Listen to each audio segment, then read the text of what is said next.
A world basked in purest light, beneath it grew eternal night.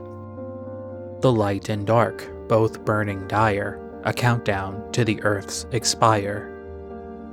If fountains freed the roaring cries, and titans shaped from darkened eyes, the night which makes with blackened knife shall duel with heroes, strife by strife. They'll hear the ring of heaven's call, they'll see the tail of hell take crawl. But lo, on hopes and dreams they send 3 heroes at the world's end. The first hero, the cage with human soul and parts. The second hero, the girl with hope crossed on her heart. The third hero, the prince, alone in deepest dark. And last was the girl, at last was the girl. The last prophecy, the story's end. And then, when all hope is lost for the tale, the final tragedy unveils. To save the worlds, there is only one way.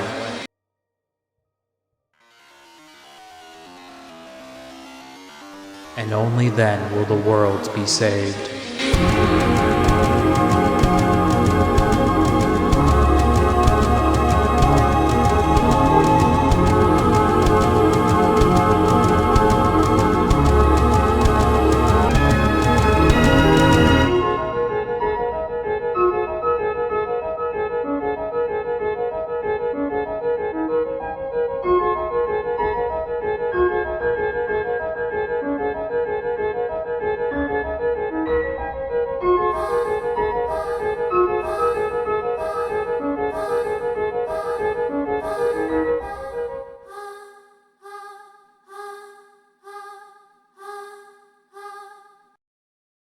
Hello again, people, and welcome back to the depression-inducing, detail-fixating tale, also referred to as Deltarune.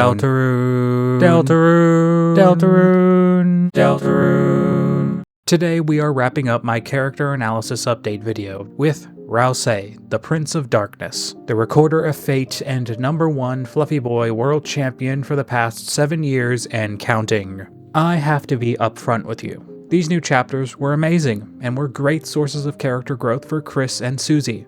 However, with Ralsei, he seems to be lacking in some places. Chapter 3 had us explore Dark World in Chris's house filled with nostalgic memories of a time forgotten.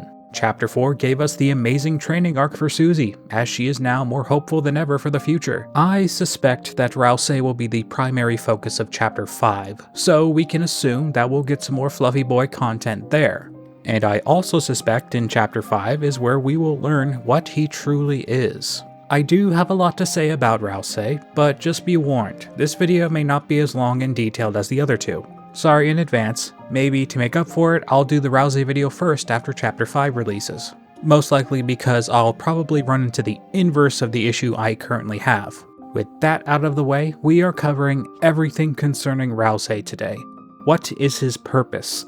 What is his light world counterpart, assuming he has one? Is he aware of Chris's dealings with Carol Holiday? And potentially the most important of all, what did the prophecy say that made him so afraid? Okay, so a lot of people submitted their Ralsei alliterations, and instead of doing the easy thing and just picking one, I will instead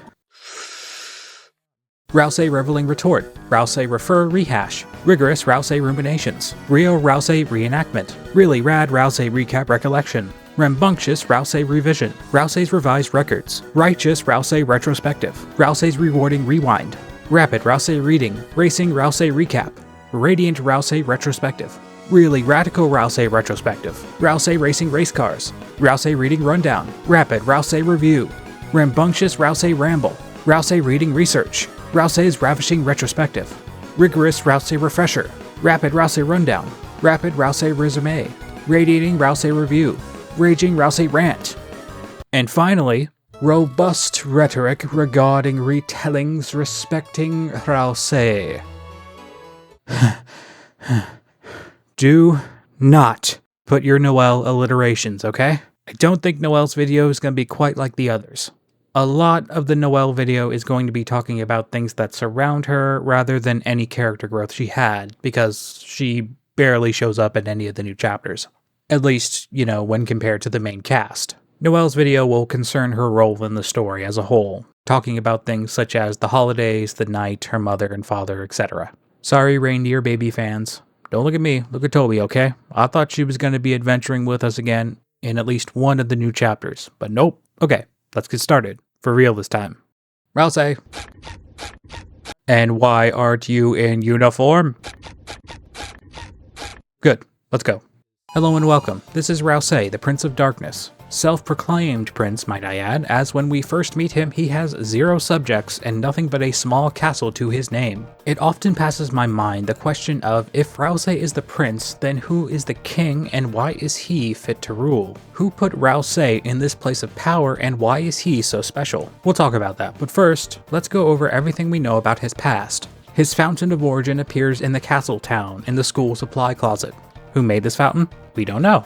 Who made Ralsei? We don't know that either. Ralsei is one of the 3 heroes referenced in the prophecy, fated to save the world from the Roaring. The Roaring is a cataclysmic event brought about by opening of dark fountains. Ralsei is our guide and a literal call to action for our other protagonists, Chris and Susie. How does Ralsei know both of their names before even meeting them? We don't know. Why has no one discovered Ralsei inside the castle town in the past? We don't know. Castletown is your home, and supposedly is a fountain made of pure darkness, thus allowing any darkner to live there without turning to stone. What is pure darkness and what makes the Castletown so special? We don't know. Most darkners taken out of their home eventually turn to stone. Why does Ralsei not turn to stone when he enters other dark worlds? We don't know. There are many things we don't know about Ralsei, so for now, let's focus on the things we do know. For instance, he knows the prophecy front to back, he has a profound knowledge of the dark worlds and how they work, and he looks very similar to Chris's older brother, Azrael, which is also an anagram of his name. Why is that the case? What do you think? And that's it. That's it? Wow, we really don't know anything about his past, do we? Okay, so listen. We know what Ralsei wants based on things he does. But sometimes even that appears to be inconsistent. He wants to stop the Roaring from happening. Considering the bombshell dropped in Chapter 4 of Ralsei knowing the prophecy from start to finish, he knows what is supposed to happen before it does. And yet supposedly, things that would lead to the Roaring were known to him, and yet he still allowed these things to happen. A lot of Ralsei's behavior in the previous chapters has now been recontextualized after realizing that he is aware of several events to come. That is assuming he was aware of said events down to the very specific detail. Ralsei does have the prophecy memorized, but isn't aware of things like door codes to the shelter. At least that's what he says. I mean, for all we know, he could be keeping secrets again, and we'll get to that later. But for now, let us begin the actual analysis.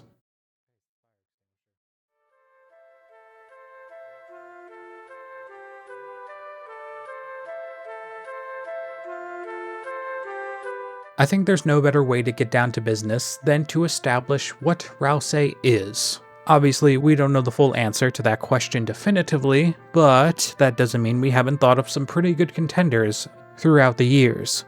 Now, if you saw my Ralsei/ERAM theory, you would know that I personally believe that Ralsei is in fact an imaginary friend. But obviously, just because I believe in one thing doesn't mean I'm not going to give the others a fair shake. Wouldn't really be covering my bases if I did not seriously consider all possibilities. Let's start out with the ones that I feel like are the least likely to be true, and we'll move up from there. Also, I'll be taking these ideas as individual things. Some people may believe that Ralsei is actually a combination of one or more of these things, and that's cool, but for the sake of structure, I'll be treating each of these as their own individual idea. The possibility of Ralsei being Chris's knife never really crossed my mind until after Chapter 3 and 4 dropped. It was definitely the first time I heard this theory. I do see the reason why people believe this, but logistically it just doesn't make sense. If Ralsei was Chris's knife, then that would easily explain why Ralsei always turns up in the Dark Worlds as Chris carries their knife all the time. However, therein lies this theory's biggest problem. Chris always carries around their knife, so there is no way Ralsei would be able to be in the Dark World and make changes to Castletown while Chris and Susie were away.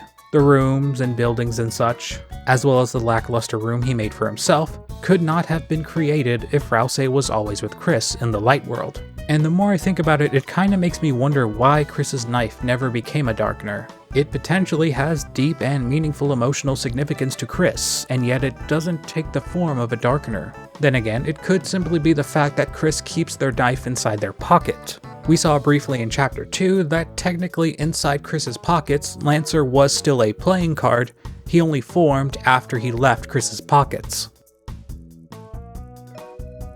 A trend I see often with Ralsei object candidates is that they have set up dialogue which leads to the following suspicion. Interacting with this container in Chapter 1 will give a detailed explanation of what is inside and what is not. There are several crayons in this container, but there is no green. The first time I played Deltarune, I picked green as my vessel's favorite color, and I thought the reason why there was no green is because that's what I chose. But no, that is the case no matter what. The absence of this particular color could be due to several things, such as it was used more so than any other crayon. Perhaps this is Chris or even Azrael's favorite color, used to draw or color in things when they were younger. Sure, we could make the assumption that Chris likes the color green, but aside from that, it really doesn't resonate with who Ralsei is. Also in Chapter 4, we look into Chris's drawer in Castletown and see there are several green crayons. Unless that drawer has a bunch of Ralseis inside, the green crayon theory is pretty much gone. A tuft of fur left behind by Big Brother Azrael, a fragment of Chris's older brother. This would explain Ralsei's appearance and Ralsei's presence in the school. However, hair is something that would be unprecedented to make a darkener, based on the fact that it is technically biological. Hair is made of keratin. It's not soluble in water, and it's durable, so it takes a long time to break down. But it does break down. This could explain why Ralsei thinks so little of himself, as he knows he's on borrowed time.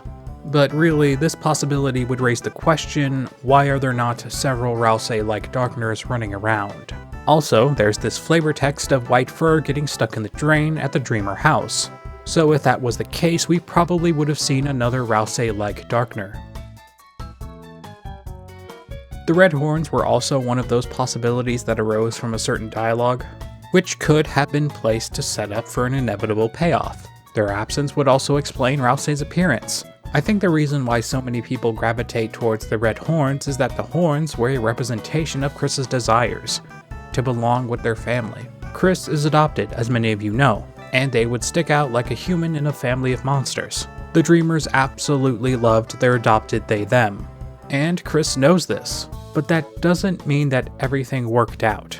Sometimes love isn't enough, and a level of understanding is needed if you are going to give someone what they need. Chris wondered when their horns were going to grow in, which implies several things. Firstly, they used to be more open when talking about their body with their parents. They were under the impression that they were a monster just like them, meaning their horns would grow in eventually.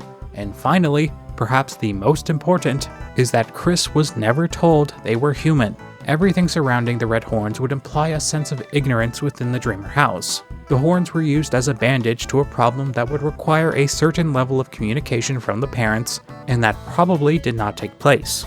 Now, I should mention, we don't know for sure if Chris's parents never sat them down to have a chat about their humanness. But with the fact that the horns are gone now, there is a possibility that Chris threw them away. I am still in the camp that Chris had to find out all by themselves, and developed a sense of resentment towards their parents as a result. But really, we're here to talk about how this pertains to Ralsei.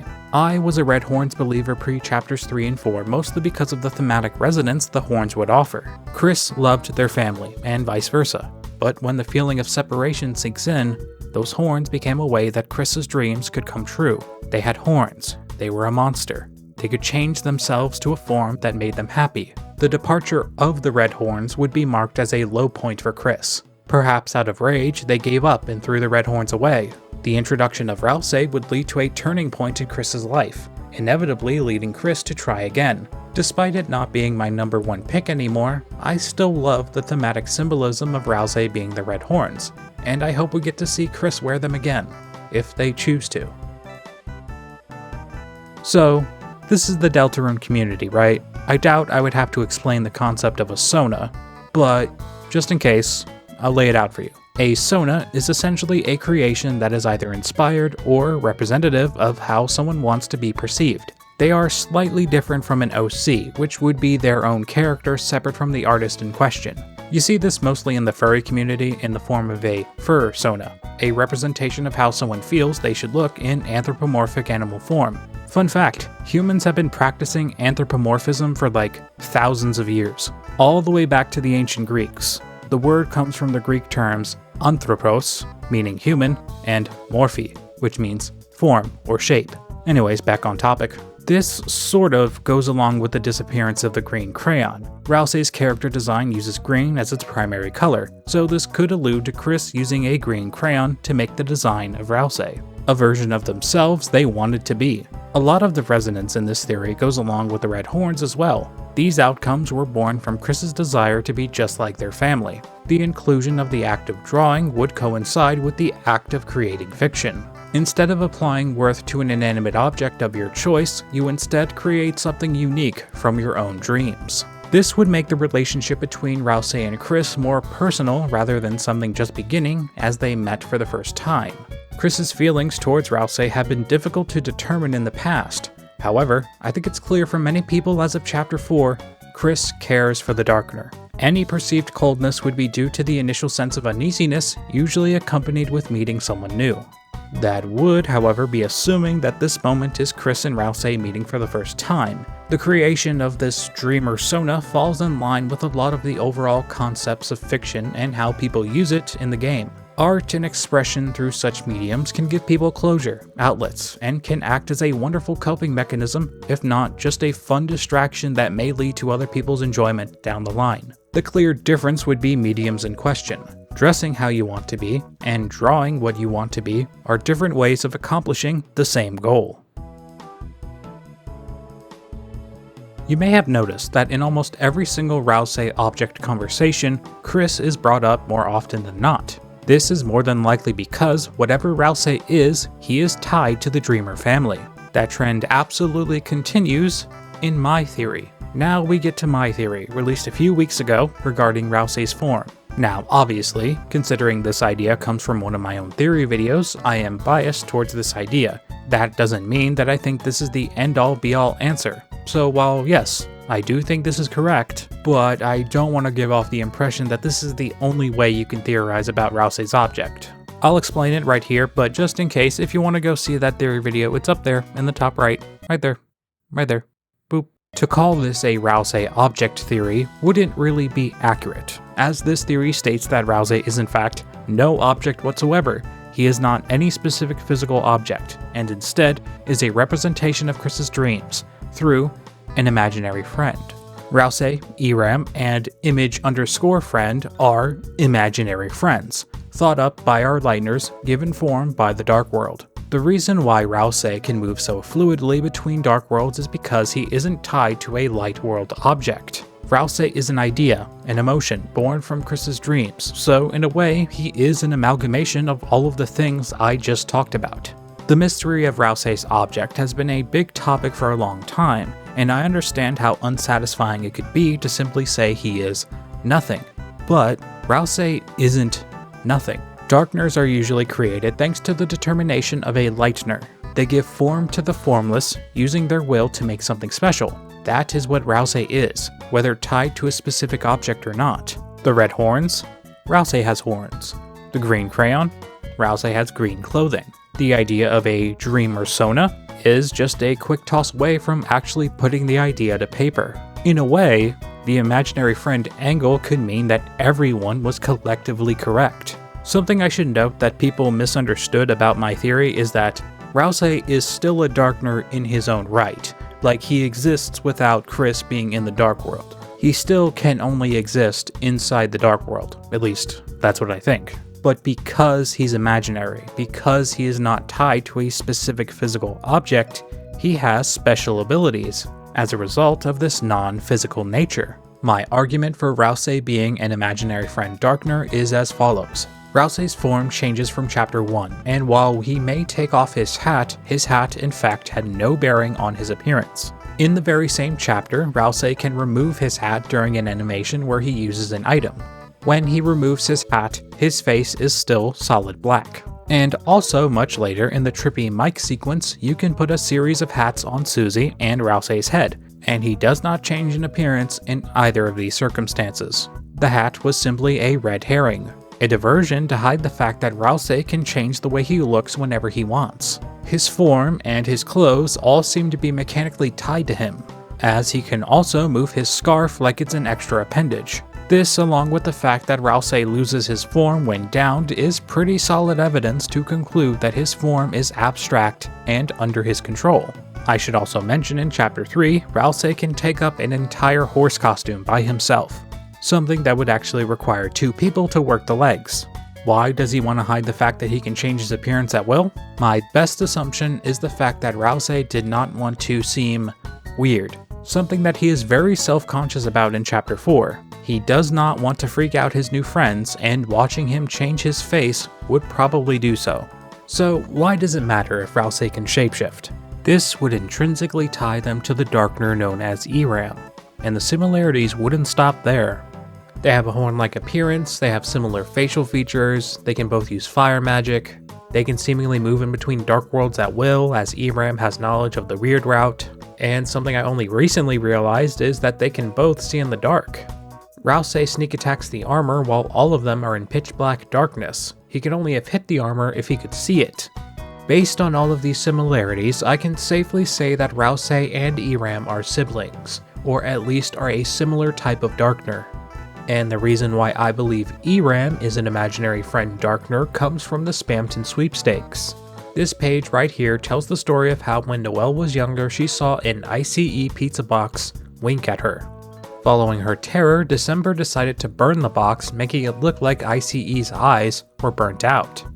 This detail links this entry to the Eram fight, as the song that plays during that fight is called Burning Eyes.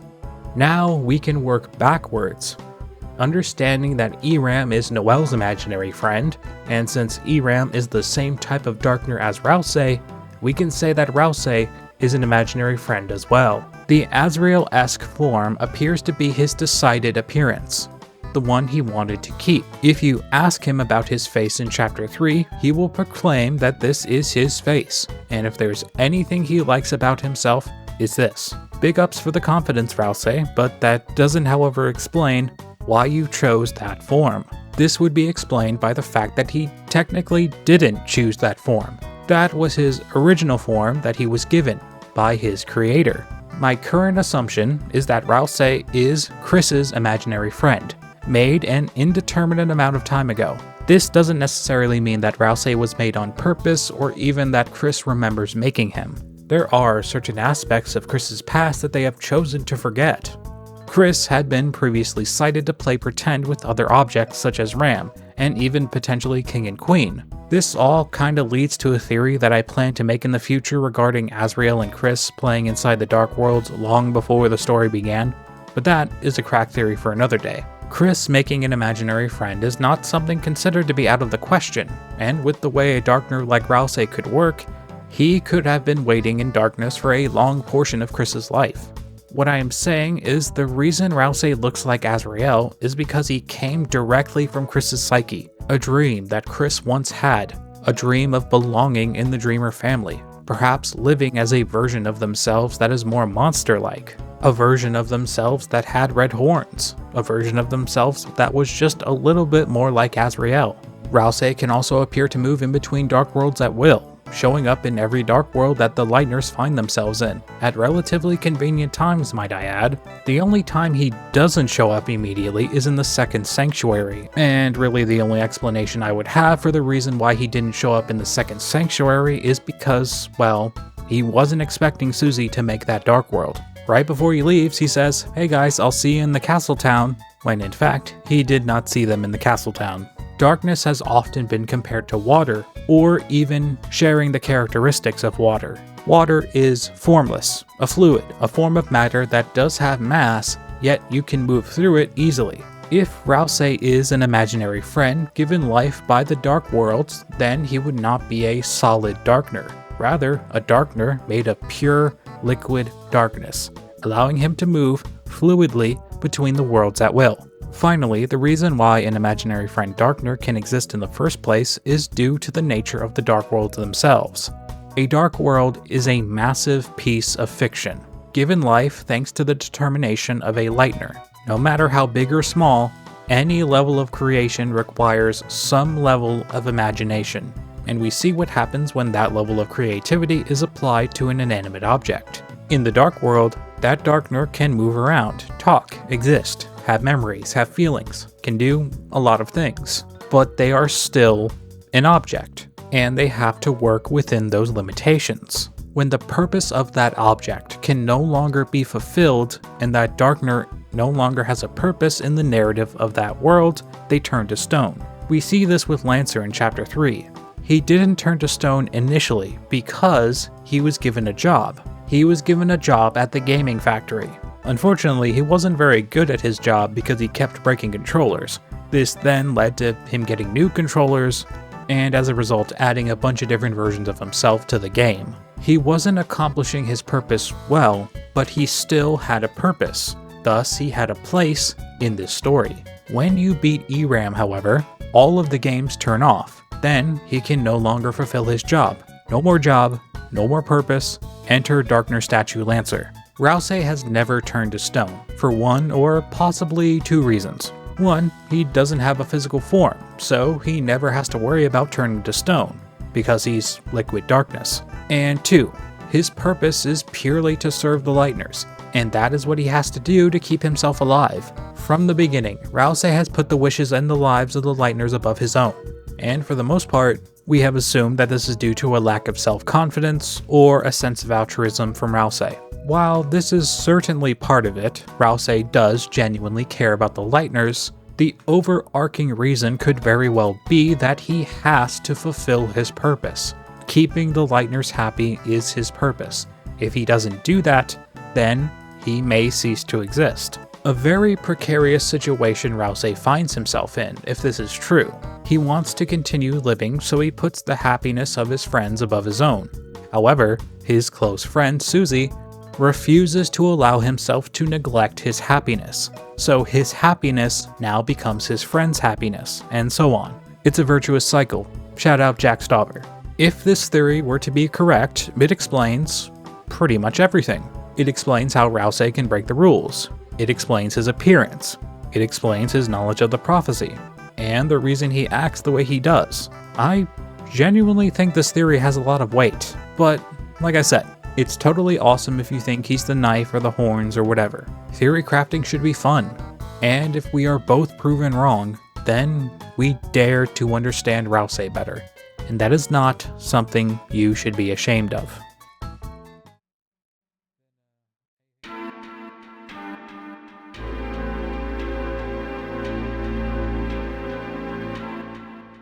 Ever since Chapter 2, we knew that Ralsei carried with him knowledge that he probably shouldn't have, yet does regardless. Ralsei appears to be the #1 Dark World expert, giving us a full-on Dark World explanation at the beginning of Chapter 3. However, we learned something even more important in Chapter 4. Ralsei has the prophecy memorized almost completely. He also has been holding out on us in regards to his Dark World abilities. This retroactively changes a few things, so let's talk about that. Ralsei has knowledge of many things, like events, aspects of the story, important plot points, and of course, the dreaded ending he seeks to stop. However, there also appears to be gaps in his knowledge. For instance, Susie asks if Ralsei knows about any codes to doors that may prove useful for them, and he doesn't. Ralsei cannot know everything about the story, down to the tiniest detail, because if he did, the story would be over in a minute. As far as we can see, Ralsei wants to stop the prophecy from happening. He wants to believe that the ending can change. So if he knew super pertinent information like the shelter code or even the true identity of the knight, he would at least tell Susie. Well, I hope he would.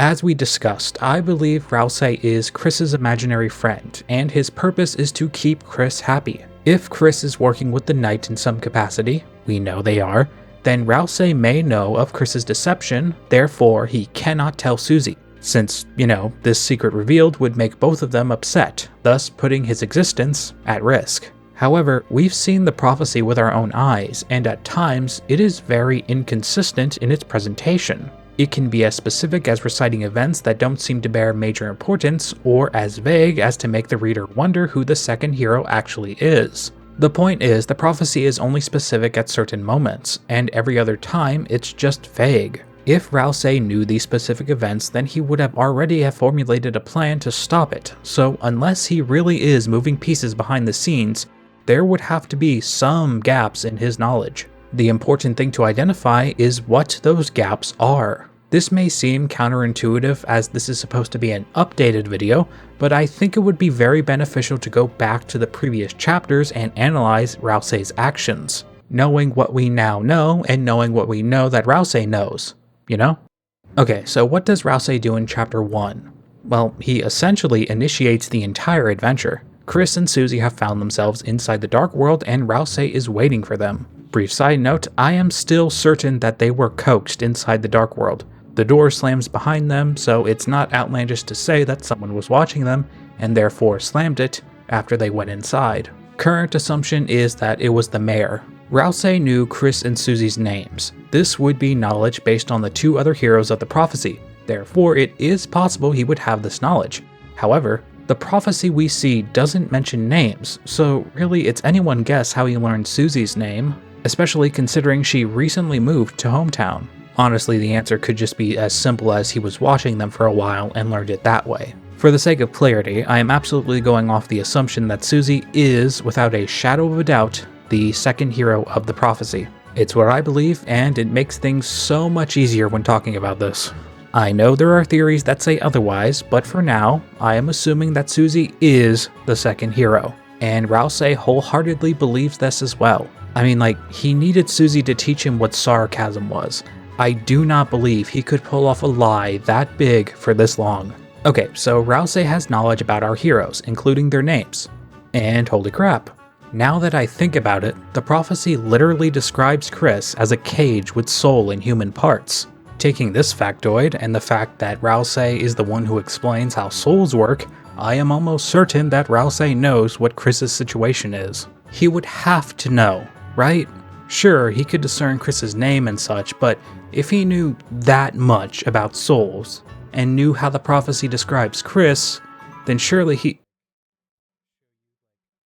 I want to peel back the curtain here with my script, so I'm going to write all of this down. Whenever I write my scripts, I am literally traveling down a thought process, and what you just saw was me coming to a realization in real time. Ralsei made Chris's room in chapter 2. Yes, I know we're jumping ahead, just let me cook, okay? He made them a room that is almost one-to-one the room in their house, which implies that he saw Chris's room at some point. But that also means that Ralsei could have very well seen Chris, or even the soul, during one of Chris's outings. If Ralsei can look into Chris's room, he would have seen the birdcage, and depending on the time of day, he would see us inside the birdcage, therefore learning about Chris's situation, even if he didn't already know, thanks to what the prophecy tells him. The birdcage is missing from Chris's room in Castletown. It's one of the only things that is missing.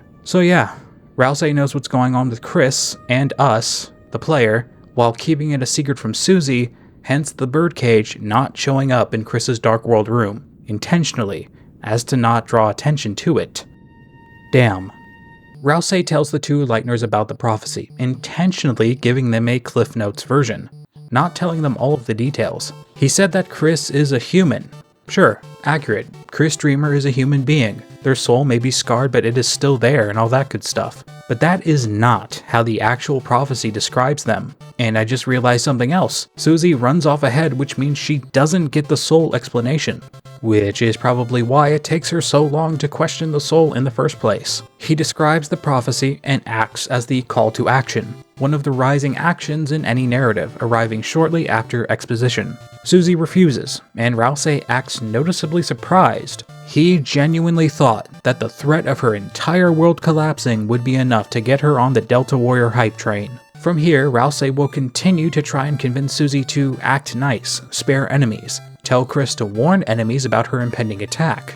Ralsei's many failings and his inability to convince Susie to listen to him is where we see his first gap in knowledge, the way in which people react. The The prophecy does not explain explicitly how people act. Ralsei seems utterly shocked at Susie's refusal. This is actually a pretty big point to make about the prophecy and Ralsei's character as a result. It bears no mention of how someone will react to said prophecy. This also explains why Ralsei was surprised to see Susie's actual reaction to the final prophecy at the end of chapter 4. He was fully under the impression that she would hate him, or something similar. When we all know, she laughed, maintaining her resolve. Okay, I don't want to seem like I'm downplaying Susie's reaction. It definitely shook her to see the truth. But I truly believe she walked away better than what Ralsei envisioned. Hope doesn't require a lack of fear or even confidence. It is the will to persist looking for the best possible outcome, whether you see it or not.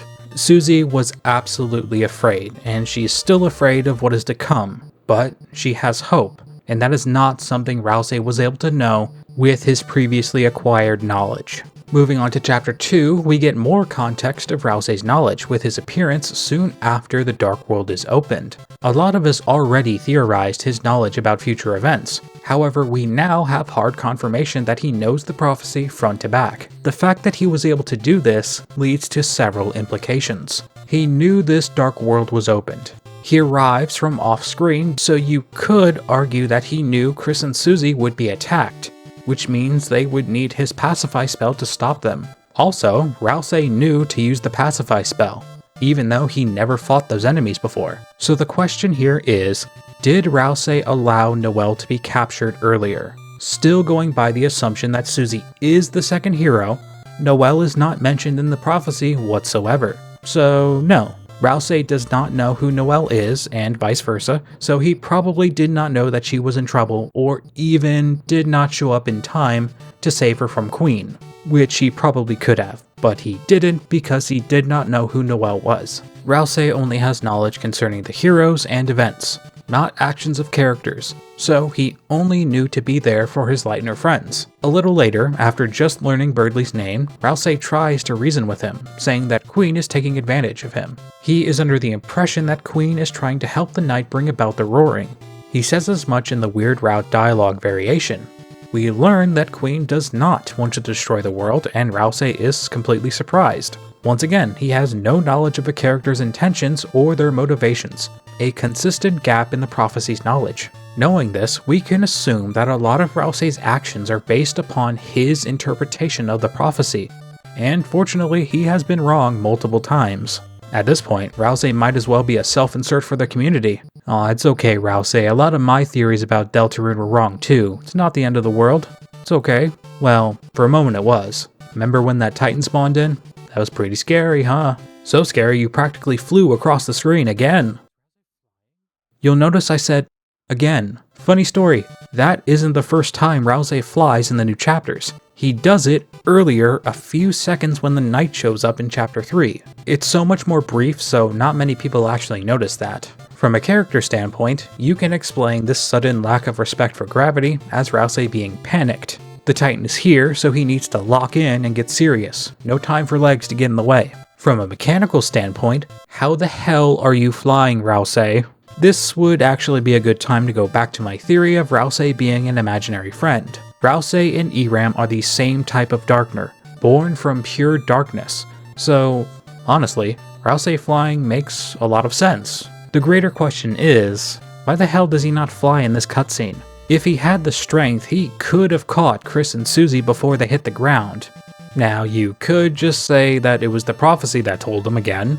Even though we don't see a single panel in reference to Birdley or the roller coasters Power Rangers-esque final boss, you could just say the prophecy told him what was going to happen. To be honest, I kind of hate doing that, just using the prophecy to explain things like it's a magical get-out-of-jail-free card, but it really is the best reason that fits. You could argue that Ralsei was about to fly.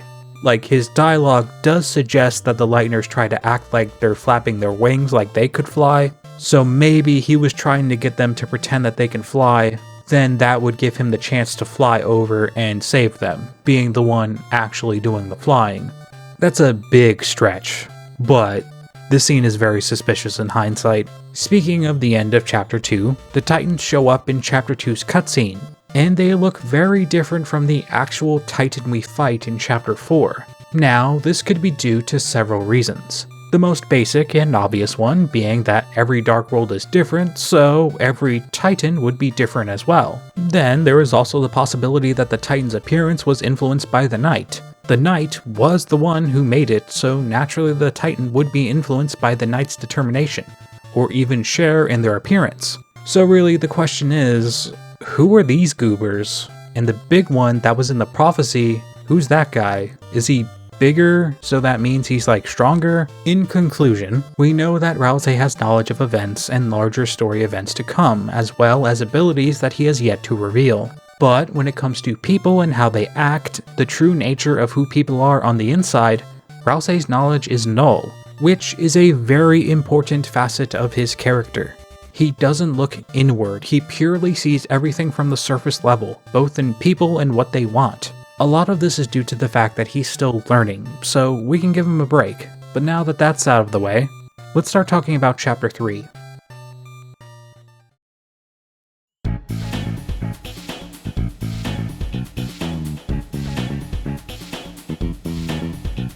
Ralsei arrives in the typical fashion he always does, off-screen and ready to be of assistance. Firstly, let's talk about this whole flippin' cutscene.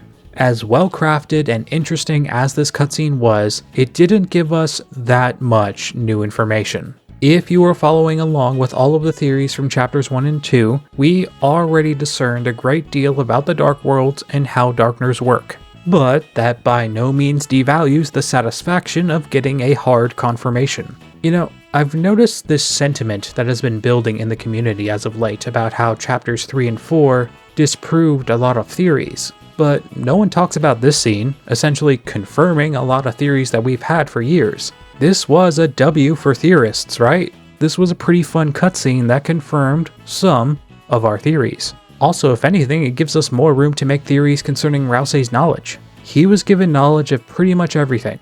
The prophecy, its ending, how the Dark Worlds work, etc. Someone must have told him this information, and judging by his wording in this explanation, it's getting really hard to argue against the notion that it was W.D. Gaster.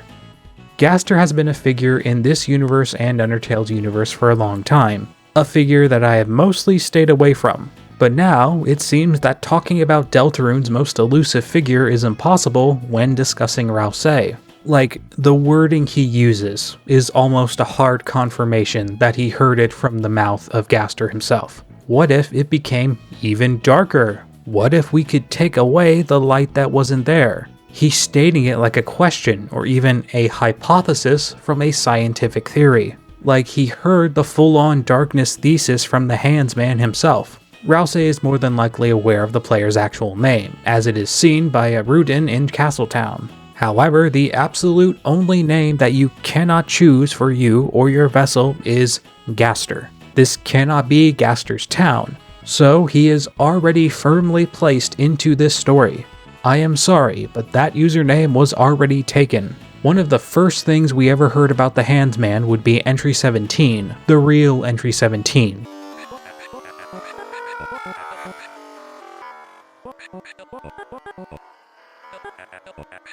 Where the exact same terminology is used in Ralsei's explanation. As someone who has previously held judgment about Gaster's involvement pre-Chapter 2, I have to say his involvement with the Fluffy Boy is all but confirmed at this point. Now, does this mean that the Prince and the Doc have a Darkner group chat set up? No, just I am fully on board with the idea that Ralsei learned most, if not everything, from the Handsman. Ralsei is a Darkner through and through. His nature is different compared to others.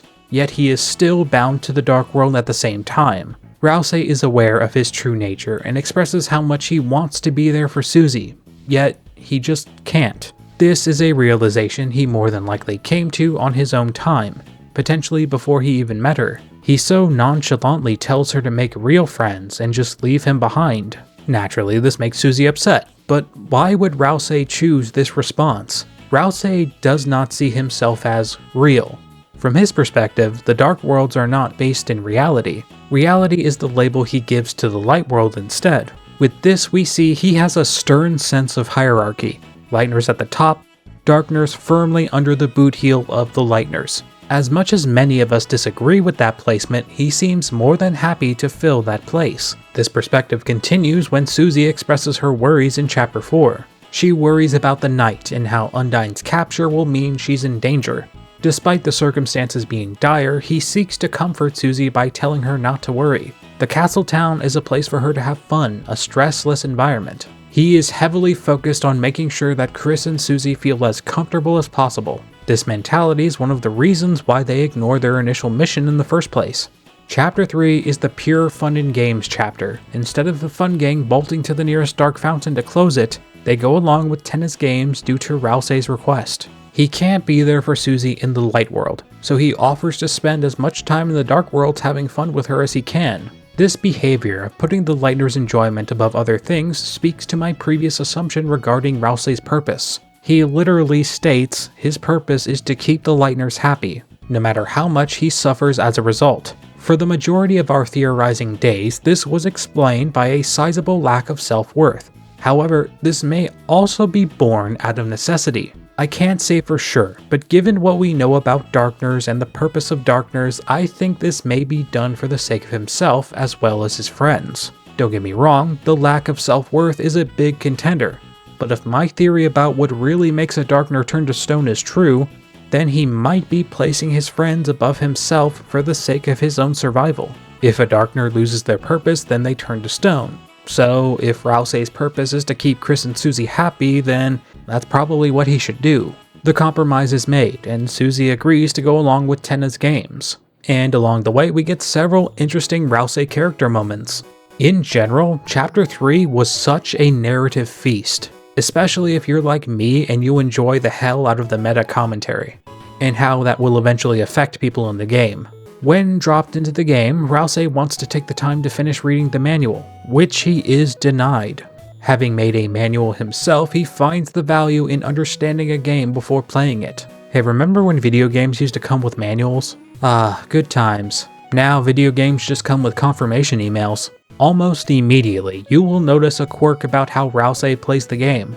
While Susie runs off in her own direction, Ralsei follows Chris, just as he normally would. In a digital land of fun and adventure, Ralsei still clings to his Lightner. There are no clear instructions, and only Chris's controller has special treatment. Fun fact, when Susie switches your control to her, you cannot pick her up using her throw powers. This game was altered by Tenna and is seemingly Chris-focused. That being said, only Chris's controller can continue the narrative, both in-game and out of the game, which speaks a lot to the meta-narrative structure of Deltarune, but this is a character analysis, so let's get back to Ralsei.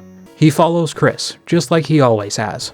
Understandable, because he is given no other instructions. This is his natural understanding of how things should operate. Chris is the leader. They guide the way. Ralsei is a Darkner, so he does what the Lightner says. Along their journey, you can be asked a series of quiz questions. Something interesting that I noticed about the Lancer question is the fact that Ralsei takes longer than Susie to answer, even though he knows Lancer's name. They know who Lancer is. Susie answers the question almost immediately. However, if you move your cursor downwards, Ralsei will hesitate, which is kinda strange considering he should know the answer almost immediately, like Susie. It's almost as if Ralsei is waiting for us to answer, as in he trusts our judgment over his own memory. I could be seeing something that isn't there, but I just wanted to point that out because it was interesting. Equally interesting is another question that comes up. There is probably no greater instance of Ralsei's lack of confidence in himself than when we get to the question that talks about the Ralsei plush's worth. When it comes to the inclusion of the Ralsei plush in the game, I'm kinda 50-50. I mean, on one hand, I'm kinda getting this weird vibe that they're trying to sell more Ralsei plushes, but also I can totally see that there is a good reason why they added it. Not even just in the vein of this question. It's to really emphasize the fact that Ralsei is objectified. Now, I've said my piece on this. I don't think that Ralsei is actually an object, but rather an idea, but in the grand scheme of things, he might as well just be an object, something to be used, something to be quantified. If Ralsei might have hesitated during the Lancer question, then he absolutely hesitates when questioned about his actual worth. If you do not answer immediately, he will always choose the lower option. The self-deprecation, following Chris, the fact that his abilities and his usefulness equate to him turning into objects to be used, are all representations of how Ralsei sees himself. He is an object to be used. That is what he believes. At one point, Susie changes the controls between Chris and herself, naturally expecting Chris to do the puzzle for her. Interesting plan, Susie, almost as if you expect Chris to just sit there and not protest, which is exactly what happens.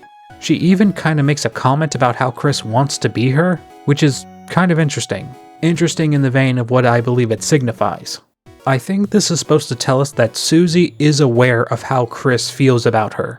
She understands how Chris places her on this pedestal in their mind and naturally takes full advantage of this. And in her mind, she understands this as a sense of admiration, as in Chris is her #1 fan. Susie has always been responsive to external validation, and this validation is one of the many reasons she follows Chris into battle.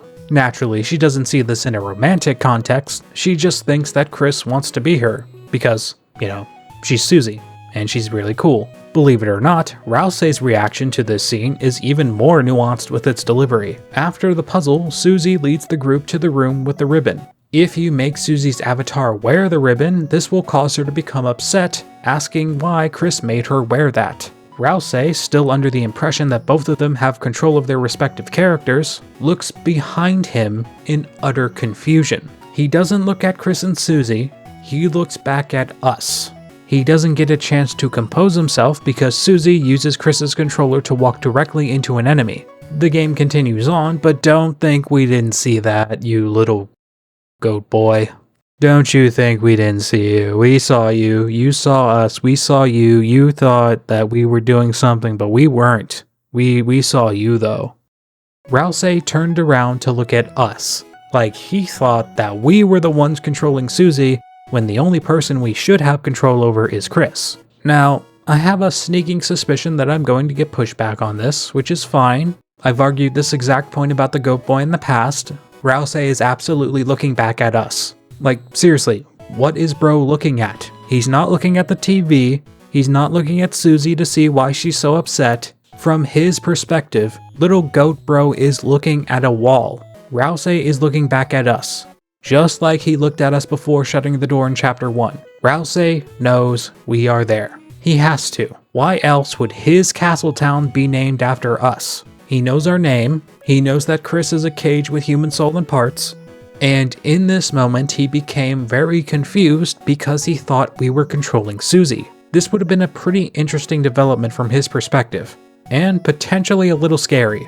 At this stage, he knew that we were controlling Chris, but if we also started to control Susie, then that would have meant that our control was spreading out over multiple characters. And the only reason something like that would happen is if we were trying to take control of the narrative altogether. I am almost 100% convinced that we are the angel from the prophecy. And in knowing this, well, we are kind of the gods of this world. At least that's how I understand it. The angel is supposed to be incredibly powerful. And technically we are kinda powerful in the grand scheme of Deltarune. The revelation has been made, and all I want to know is, why does Ralsei not want to talk to us? Has he been ordered to ignore us? Is he trying not to weird out his friends? Ever since the end of Chapter 2, I personally have been waiting for the inevitable moment where Ralsei turns towards the camera and talks to us. Which could still happen, still holding out for that. Ralsei is adamant about catering to us. Most likely another result of his belief in hierarchy. We control his world, so he values us tremendously. This is further reinforced by how insulted Ralsei looks after realizing she has taken control away from us. As we have discussed in Susie's video, Susie has been known to take away control of the narrative from us already. We, the player of the game, should be in control of the narrative. And Susie taking away that control of the narrative is pretty much blasphemous in Ralsei's eyes. Susie continues to sow chaos by switching Ralsei and her controls. Now, Ralsei is in control of Chris's character. This sense of power and freedom is so alien to him that he pretty much rejects it, giving us the chance to swap back immediately. He believes the angel should be in control, so he is asking if we want control back.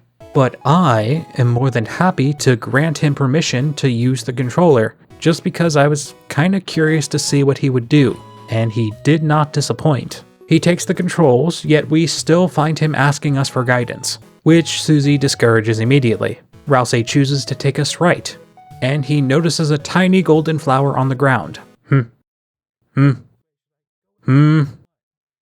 Yeah, okay. So anyway, he takes a picture of the half flower with Chris's camera, and as a result he becomes ecstatic, moving around, interacting with the game, being rewarded for figuring out the mechanics. He now finally has gotten a taste of freedom, true freedom. He loves this feeling, and in that moment, I couldn't be happier, to be honest.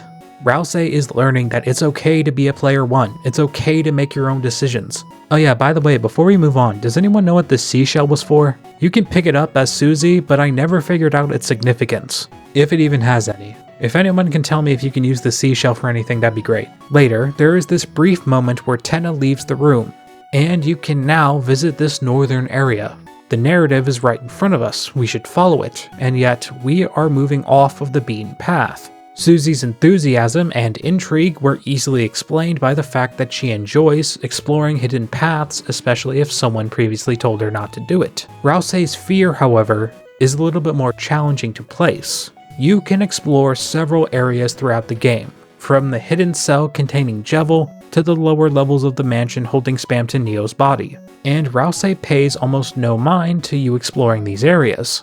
However, with this specific area, he actually protests us going there, as well as being genuinely afraid of what this area is. This is a simulated video game area that may hold information about an alternate path. The weird route is teased by this area, and its events genuinely seem to scare Ralsei. I am still on the fence of whether or not he is aware of the route, mostly because I see this route as something new, a path the player has attempted to chart out for themselves, something that the prophecy couldn't even predict. His fear is noticeable, almost as if he's anticipating something terrible, and he doesn't really explain why he's upset. Is he hiding something? Does he know about the weird route? Is he trying to keep Susie from learning about the weird route? Personally, I think there is a facet of the prophecy that may be false, like a separate section of the prophecy that is terrible, evil, a less likely outcome where it turns out the angel was in fact a demon.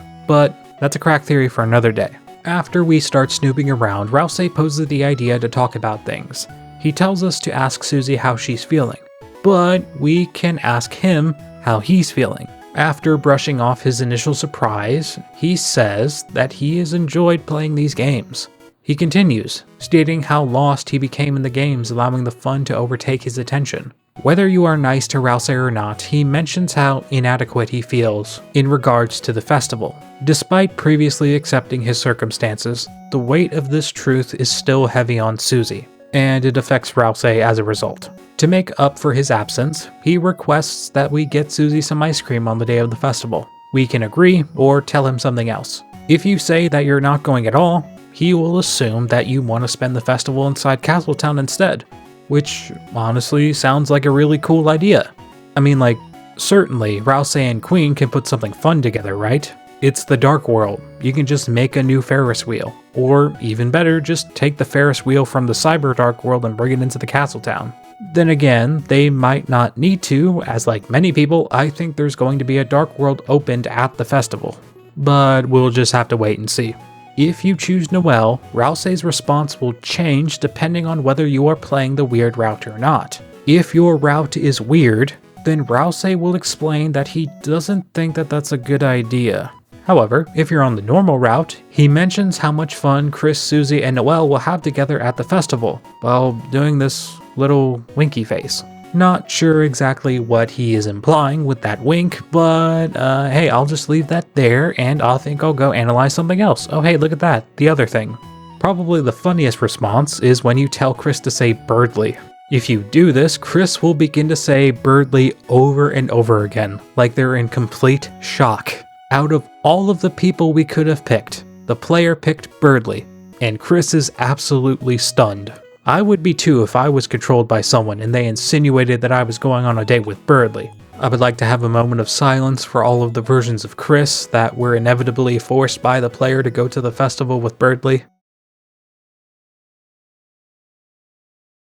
Finally, you can say Ralsei or bust, a declaration of confidence. We will take Ralsei with us to the festival or die trying. He becomes flustered, so flustered he can't show his face, only then realizing he wants Susie to have a good time over himself. Again, almost rejecting the idea that he is on equal ground compared to the Lightners. This all comes to a head after the battle with Tenna. He is beaten, and after saying his piece about feeling forgotten, Ralsei steps in. Tenna was once an object with purpose. For hours on end, the family would gather around to enjoy show after show. And really, he's right. In only a span of a few decades, people have gone from enjoying their favorite TV show to enjoying their favorite internet yapper. Clearly, I'm a part of the problem. Ralsei empathizes with Tenna, and while his goal is to serenade the CRT, he seems to be teaching the wrong lesson. He acknowledges the enjoyment Tenna has given the Lightners. He continues, claiming his time with the Lightners is nothing to scoff at. His time of importance to them was meaningful, but it has also come to pass. Every Darkner becomes obsolete eventually, and any grief shared from this obsolescence would serve to make the Lightners upset. Susie then steps in, telling him he's wrong, telling him that no one will be forgotten. But I am curious, how did this mentality begin within Ralsei? He sees himself and any other Darkner as a means to an end, and the most tragic aspect of his stance is the terrifying glimpse of truth behind it. No matter how much care you can put into an object, it will fade. He will stop working eventually. This returns us to the question of purpose. What happens when a Darkner physically cannot fulfill their purpose? They fight for a Lightner's attention.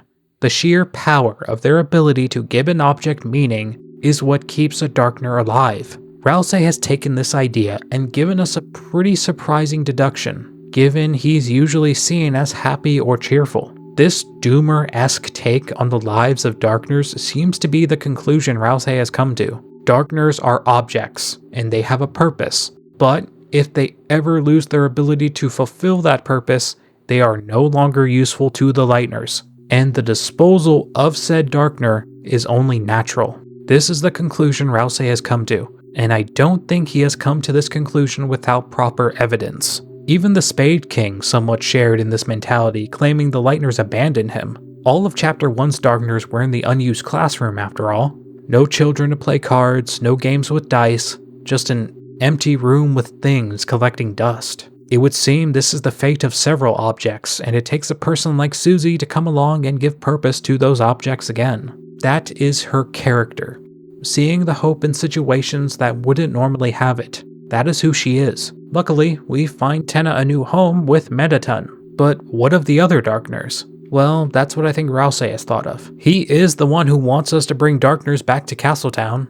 Perhaps this is what Ralsei wants. To give his Darkner subjects a home so they can live out their days of obsolescence with company. This is more than likely what will be Ralsei's arc for the story of Deltarune. To see himself more than just what value he can be to the Lightners. His worth travels beyond his ability to entertain, his ability to be used, and Susie will be the one to show him that, if he allows it. I say if he allows it because even after this scene, Ralsei has this idea that if there is anyone who should suffer, it should be him, almost forgetting everything that Susie said. This way of thinking is potentially fully ingrained into his head, and it's going to take a little coercion to get it out.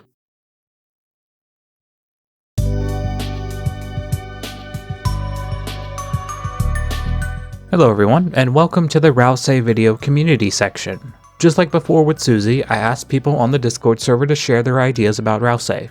The Susie video was an incredible success, so here we go. First one comes from KT. I realized this after the Susie video. I'm not fully aware of what each person goes by or how they describe themselves, so I won't be doing the text-to-speech thing this time. This idea centers around Ralsei being a Darkner not of a solid object. Essentially, KT's thought process was that the Grand Fountain is made of pure darkness, so Castletown's Grand Fountain is naturally occurring. Considering Ralsei was made from this fountain, we can assume he shares in its properties. He can exist in every dark world just fine. Then a comparison is made. how Ralsei and the Titans both represent escapism to varying degrees. The Titan is escapism gone too far, a being of pure dark consuming a person entirely, while Ralsei offers a healthier level of escapism, wanting Castletown to be a place of respite, but sending Chris and Susie away when real-world problems present themselves. Both Ralsei and the Titans are beings made of pure darkness representative of escapism. Something I've noticed about these submissions is that they share similarities to my Family of Darkness theory. You're just gonna have to believe me when I say that I already thought of the Family of Darkness theory before I read these submissions. You may be surprised by this, but as of right now, I have like 7 Deltarune theories bouncing around in my head. I just haven't had the time to make them into scripts yet. And you know, the Deltarune community is pretty big, so it really isn't a stretch to say that people have similar ideas. Now would be a good time to talk about how our conclusions are different. KT has taken a more thematic approach to the Dark Worlds as sources of escapism, fun diversions for our main characters to play in, escaping their life's worries. Naturally, escapism can go too far, taking time from your actual life. You could play a game so much you lose sight of your friends, spend less time with them, spend less time working, time begins to slip away. My conclusion was mostly regarding Ralsei and his potential relationship to Eram. The two Darkners have exceptional properties, and my thought process still maintained the understanding that Darkners do not just appear out of nowhere. Even the Titan had to be called forth with the help of the Knight in Chapter 4, so naturally I still believe firmly that a Darkner cannot come into existence without the help of a Lightner. But until we get hard confirmation about who made the Castletown Dark World, it is a possibility that it is a naturally occurring fountain. As basic as the idea may seem, I saw no better progenitor for Ralsei than Chris. Ralsei's nice, fluffy, kind, smart, talented. He looked like a monster with his red horns, and his dreamer-esque appearance is a representation of everything Chris wanted.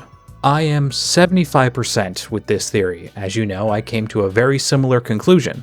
Ralsei being an idea or an emotion is very compelling for our tale, as in a way it represents the feeling of escapism in a different way. Ralsei feels like he has such a personal connection to Chris, so really I think if anything, Ralsei is a representation of Chris's sense of escapism specifically. Their hopes, their dreams, personified in a fluffy goat boy. That would be my only differing opinion regarding this idea. Every Darkner needs a purpose, otherwise they turn to stone. Ralsei's special characteristics allowed him to circumnavigate this, and yet he still needs a source. Escapism implies that there is a harsh reality that someone wants to escape from. Parental issues, parental neglect, body dysphoria, abandonment issues, you name it. Chris probably has it, and they have a lot of things they want to escape. The suffering, the shade of sorrow is pure inspiration for a wondrous creation that I think Chris made. I love the idea of a Titan being a sense of escapism that is taken too far. Escaping one's troubles through fiction is great in moderation, right? But the Titan can only destroy, which is more than likely the reason why the Titans are fated to destroy the world. Pure escapism, a permanent escape from reality via the destruction of reality itself. Thank you for submitting your idea, KT. Next submission comes from Pinar Snippergal. Another theory regarding Ralsei's form. This time around, the theory specifically is of a dreamer Sona. This theory specifically categorizes Ralsei as a Sona that Chris made for themselves, given life by the Dark Worlds. I mentioned already how Ralsei was an idea, the ideal version of self, born from Chris's physique, and a Sona actually pertains to that very well. This side of the Ralsei object theory speaks more to the furry side of the community. Very common to see a member of that community create a persona they enjoy, either equally or more than their original one. Whenever I think specifically about this aspect of Ralsei's form, I remember that line he has in Chapter 3. You can comment on his face and how familiar it is. Ralsei will respond saying that if there is anything he likes about himself, it's his face. This level of confidence seems so distinct, like it's a fundamental part of Ralsei that he enjoys, which is kinda strange, considering he went to great lengths to hide his face in Chapter 1. Really, what I want to note is the sense of confidence, the assured sense of appearance, an aspect that may be lacking in Chris. This relates back to the red horns, an ornament to wear making Chris feel more like a dreamer. A level of confidence personified within Ralsei that could be what Chris wants. Confidence in how they look. A lot of people have already theorized that Chris has quote-unquote furry tendencies. One of their costumes is a dog, they have several dog-like behavior patterns. Personally, I would lean more towards the idea of Ralsei being an imaginary friend, mostly because Ralsei has an arc of independence that he has begun to form. and I think that arc of developing independence fits more so for Ralsei if he was a blank slate, created from base emotions or ideas. If the Sona theory is true, then that would mean Ralsei is a version of Chris's personality that they wanted to make.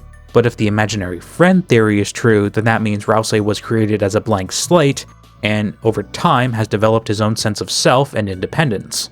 Which is the reason why I prefer that theory. Thank you for your submission, PSG. Next theory comes from Ken. Ralsei is some kind of baby Lovecraftian being born from the void. H.P. Lovecraft was an American horror sci-fi writer. His works inspired the largely understood Cthulhu creature archetype, large creatures with tentacle or aquatic-like features. Most stories that feature these type of monsters are referred to as Lovecraftian. Darkness has been compared to water already. The sounds of running water can be heard as Ralsei explains what a dark world is. Water is formless unless contained, where then it takes on the form of its container. Water is something that can block out light completely if there's enough of it, and a lot of Lovecraftian horror comes from the fear of things lurking beneath the depths of the oceans. The ocean can be a place of fear for many, but I think the true fear comes from not knowing what lies below, the lack of knowledge, the darkness. And from there, we find similarity to Ralsei. You may think that Ralsei compared to a Cthulhu monster is outlandish considering his goat-like appearance. However, this form may be decided, yet it is far from specific. His appearance doesn't matter nearly as much as his characteristics. He is pure darkness given form. I will admit I am only loosely familiar with Lovecraftian horror. I've never read or listened to any of those stories, but I've seen and played through a lot of media that is inspired by it. When I think about this, I think about the depths and darkness and how deep the darkness can go. And the final verse from Don't Forget comes to mind. Don't forget, I'm with you in the dark. Perhaps Ralsei is the one with us. Thank you for your submission, Ken. Next up we have Hardy Dean, who actually had a few theories, all building off one another. Ralsei's shape-shifting abilities are mentioned, however, Hardy Dean actually mentioned something I completely forgot about. That being Ralsei's ability to apparently fill an entire horse costume by himself. Yeah, that doesn't really make any sense, unless... Hey, remember a couple seconds ago when I was talking about how water can take on the form of its container? So yeah, be on the lookout for the Ralsei is water theory later on. Building from this, Hardy goes on to pose the idea that Ralsei is in fact the fountain pen that was used to write Lord of the Hammer. Interesting idea for Ralsei's object, if he had one. Not one that I've heard before. Being the pen that was used to write Lord of the Hammer would explain why he knows the prophecy, as Lord of the Hammer was based on the prophecy. It was mentioned at one point that Gerson taught in the school, making it plausible for the pen to still be there. A pen is a sharp object, possibly the object used to create the fountain in the supply closet. I added that last part, but here we go with part 3. Ralsei, being a pen, will turn to stone and back into a solid object when the roaring happens, thus becoming the Pen of Hope which Susie wields in the prophecy. Ralsei is compared to Spamton or Jevil, becoming an item to be used in battle specifically for Susie. This theory is very enticing, because it puts Ralsei in that image as well, and it would then mean that all 3 heroes combined in their efforts to stop the roaring when it comes. Monster-human soul fusion armed with a pen that was initially wrote the prophecy, thus being inherently able to change said prophecy. I see the vision. Being the pen used to write Lord of the Hammer would give him greater knowledge of the prophecy, but therein lies my biggest issue, honestly. Ralsei says he knows the prophecy, like the actual prophecy, but Gerson's book is not the prophecy. It was based on the prophecy. Also, a lot of Gerson's teachings were to try to convey the idea that stories can be retold, changed. This obviously implies that Lord of the Hammer is not the story of the prophecy one-to-one. Ralsei would have knowledge of Lord of the Hammer's story, and not the prophecy as he claims. Darkners intuitively know things regarding their surroundings, and Ralsei must know his nature given he was there for the writing, so it wouldn't really make any sense for him to say that he knows the prophecy front to back. He would be fully aware that the story he was told was Lord of the Hammer. Aside from that, this is a pretty good idea. Thank you for your submission. Whaler Moon writes about how Ralsei might not be as goat-like as he may seem. Specific details about his Chapter 1 form, his hair taking a more spiky appearance when he's dark. Something that sets this theory apart from the others is this being the first one that actually mentions W.D. Gaster. as this theory suggests that Ralsei was given life by Gaster instead of Chris or someone else. Wailermoon continues, posing the idea that it was Gaster who taught Ralsei everything about the worlds, the prophecy, and how the story will end. Gaster does show up at the end of chapter 4, mentioning that we have reached the halfway mark, implying that Gaster is aware of our progress throughout the narrative, which means that he would know the story from start to finish. Because, how can you know that you're at the halfway mark if you don't know what comes after? So considering that Gaster knows the story from start to finish, then that's probably why Ralsei knows the story from start to finish. I'm not 100% on the idea that Gaster was the one who made Ralsei, mostly because from the way that I understand it, dark worlds and dark ners can only be made from the light of a lightener. The creator would need some kind of inspiration to draw from. And as far as we know, Gaster has no idea who Azrael is, at least personally, like they've never talked, so maybe if you wanted to, you could make the assumption that Ralsei has chosen to take on the form of Azrael to make his appearance seem more agreeable to the Lighteners. So yeah, it is possible. Thank you for your submission, Wailermoon. The last of our Discord submissions comes from EP Flaw. And I should mention, I think there's a little bit of a language barrier going on with this one. It is difficult to tell exactly what they mean. But I think the crux of their theory is that Chris and Ralsei are fundamentally tied together. Ralsei is the Red Horns, however, Ralsei wasn't specifically made from inside of a dark world. So I believe they are going off the idea that a Darkner would turn to stone should they be moved to another dark world. Personally, I've deduced that the reason why a Darkner turns to stone is because they lose their purpose within the narrative of that dark world. I think what this theory is trying to do is explain why Ralsei doesn't turn to stone in any of the other dark worlds by drawing a connection between Chris and Ralsei. If Ralsei was the Red Horns, then there would still be a fundamental attachment between the two heroes. Perhaps this could be explained more so by the idea of a Darkner's purpose. A Darkner needs purpose within a dark world to not turn to stone. Ralsei did state that his purpose was to make the Lighteners happy, so perhaps the sheer presence of Ralsei and his ability to keep Chris happy is reason enough to not turn to stone. You know what I believe, but I always like the Red Horns theory. Thank you for your submission, EP Flaw. And finally we move on to the YouTube comment submissions, which I believe there was only one that I could find. If you submitted one, I'm sorry, I probably couldn't find you in the sea of 1,000 comments on the Susie video. So, to make sure that doesn't happen again for the Noelle video, use the term community section in the comment so I can find you easier. This submission comes to us from PendyLion2597, who wanted to talk about the parallels between Ralsei and Gerson. I have a sneaking suspicion that this was asked under the pretense that Ralsei was based on Azrael, which naturally I don't think is the case, but that's perfectly fine, we'll talk about it regardless. Gerson is most certainly aware of his situation. He is a Darkner who is based on the memory of Gerson the man, only pretending that he doesn't know what a Darkner is, or at least not being familiar with the naming system. But I do believe he is aware of his nature. What's interesting is that Ralsei knew immediately what type of Darkner Gerson was, which is strange, almost as if he has a sense for that sort of thing.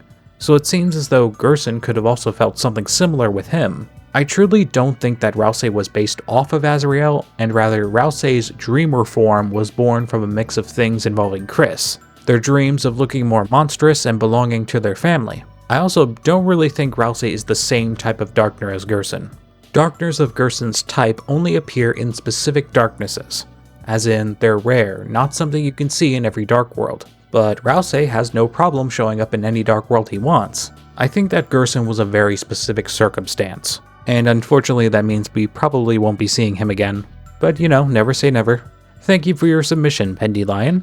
After going through all of them, it seems as though a lot of these submissions were regarding what Ralsei was. It is still one of Deltarune's greatest mysteries. What object is Ralsei, and is Ralsei even an object? There was a lot of interesting ideas, but I think we've talked about what Ralsei is enough. Let's go back to talking about who Ralsei is. Thank you to everyone who submitted, and if any of you would like to submit an idea for the Noelle video, please leave them in the comment section or the Discord. But just remember, okay, read the Discord rules. The Discord server is for adults.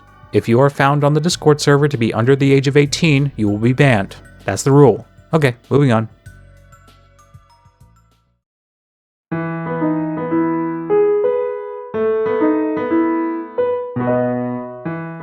After leaving the church, we head to school to check upon Ralsei.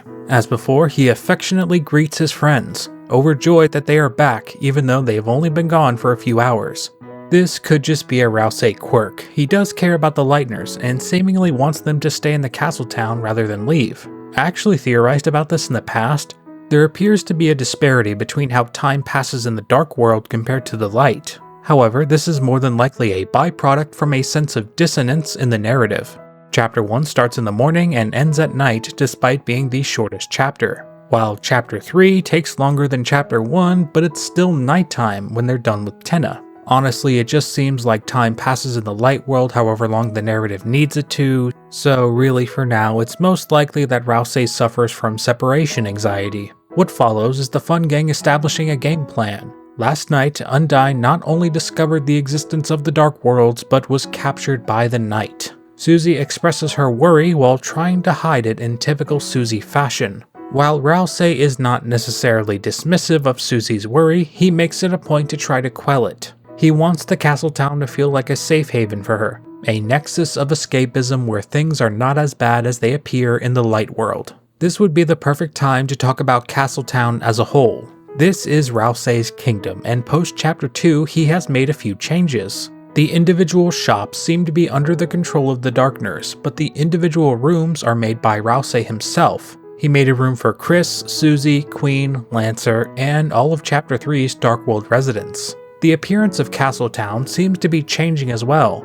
Larger castle walls and defenses are present now, almost as if Ralsei is anticipating an attack in the near future. It's a fair assumption to make. Now more than ever, the Lightners have enemies who would want to harm them, and if Ralsei wants this place to be a safe haven, then he needs to make the place safe. Ralsei appears to be the voice of law, even though one of the Rudens explains that this is Knight's Town. Hey guys, look, I'm in the game. Kidding. Had you fooled for a minute, didn't I? That's not actually me, I just edited my name into the game files. This town actually belongs to Big Fart. I wonder who Big Fart is. And I wonder what their significance to the story of Deltarune will be. Despite being told that our choices and creation were discarded, our name is recorded and is heard by this Ruden, solidifying our place in this story. This town is ours, and Ralsei has made it for us. If you watched my original Ralsei video, then you already know about how I think Ralsei has been aware of us since the beginning. If he knew of the prophecy, then he knows who we are, and what our role in the story is. Ralsei's greater knowledge of events is nothing new, however, the consistent question that has been up in the air since the start of Chapter 2 may now finally be answered. Why? Why make Castletown, and why is Castletown even here? In the grand scheme of things, this place is temporary. The Castletown resides in a supply closet of a moderately busy school. Sooner or later, people are going to need supplies to do things in class, such as Alphys needing more chalk at the very beginning of the game. This place will be discovered eventually, and I have to assume that Ralsei knows this. Yet, he continues to build, he continues to improve the space, he continues to build up his kingdom as if he is going to be attacked. This is where the time frame of Deltarune has proven very beneficial for itself. The story only takes place across a few days, no major time skips, no immediate need to think long term. Right now, there is no need to think about what happens when the tale is over, when the world doesn't need saving anymore. What is Ralsei's plan to ensure that Castletown doesn't become discovered? Truly, with all options exhausted, I don't think Ralsei is going to have to worry about that. He is moderately aware of what is going to happen, right? So what if due to certain events, he doesn't need to hide the Dark Worlds, because they'll be discovered regardless, when Castletown is attacked. If Ralsei isn't worried about the Dark World being discovered, then surely he knows that no matter what he does, it will be discovered. So maybe that's why he doesn't try. Taking that into account, along with the added context of several defenses being built in preparation, I think it's very safe to assume that Ralsei is preparing, gathering forces for whatever confrontation happens. You may say, what is even the point of talking about this? And I would simply remind you that you actually don't have to build up Castletown. We might forget this as Deltarune fans, but there is technically a third route that isn't talked about as much. The one where you don't use Snowgrave, but you do fight everyone aggressively. That would also probably explain why there's 3 save files. There's the normal recruit everyone path, there's the weird route path, and finally you have the aggressive path. The scripted enemies are recruited, but if you just don't recruit anyone, the bosses will be pretty much all by themselves. Tenna doesn't even get repaired if you're aggressive in Chapter 3. If Ralsei is aware of what is going to happen, then it's important to remember that he straight up asks us to recruit people, bring them to the castle town, not just for their continued survival, but also because I believe he is anticipating a battle, and he thinks he can change the outcome of the story if Castletown has better defenses. I mean, it makes sense. Everyone in Castletown is someone you have shown mercy to, and someone who genuinely likes you. Which then kinda leads me to believe that this is all kinda being set up for the inevitable extinction of every Darkner in Castletown. Oof. This place, our home away from home, is going to be attacked in the near future, and the outcome of this battle will more than likely be the deciding factor of the narrative. Ralsei has decided to throw a tea party for Chris and Susie, combining their rooms together to make space, which is an interesting decision. Not the tea party itself, just the fusing of the 2 rooms. There were already other places within the castle town with enough space to hold such tea parties. If privacy was the concern, then he would have just made a new room for the occasion, right? Okay, I'm gonna save us all some time, and I'm just gonna say what I want to say. I think this is one of many pieces of foreshadowing that imply the inevitable fusion of human and monster. I mentioned this in Susie's video, but I neglected to talk about all of the hints I noticed that adumbrate this event. Naturally, this could always just be me seeing something that isn't there, but the events seem so deliberate I can't help but feel like it's foreshadowing. The fact that Chris and Susie's wires cross while playing Tenna's board, the soul heart appearing in Susie's chest when she's portrayed in the prophecy, the fact that we have an uncanny ability to project our awareness onto Susie when Chris closes their eyes, something that has happened like 4 times now and we still don't have an explanation for it. Finally, the very example which sparked this conversation, the literal fusion of Chris and Susie's room. Ralsei knows the story, and it seems like his actions are informed by said story. Again, maybe I'm seeing something that isn't there, or these are all just several loose red herrings. I just find it particularly interesting that almost every time we close our eyes and move our awareness over to Susie, usually it's something that Ralsei initiates, or at least he tries to. The obvious outliers would be when he's simply trying to distract us or when Chris is alone.